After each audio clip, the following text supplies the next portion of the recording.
Sa lahat po ng followers po sa Obet Antique Collection, yung mga hindi pa po nakasubscribe, please subscribe, follow and share mga idol.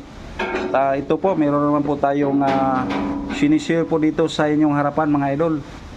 At nakapangalan po ito sa kanya ay Sterling B35 East Liverpool Cup Mag mga idol. Sa stoneware po ito mga idol, oh. Ang bigat nito mga idol.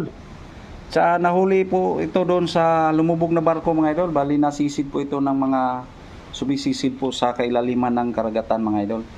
Ayan, oh. Nung nakita nila ito doon mga idol at punong-puno po ito ng lumot mga idol.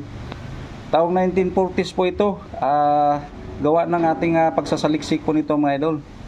Ayan, oh.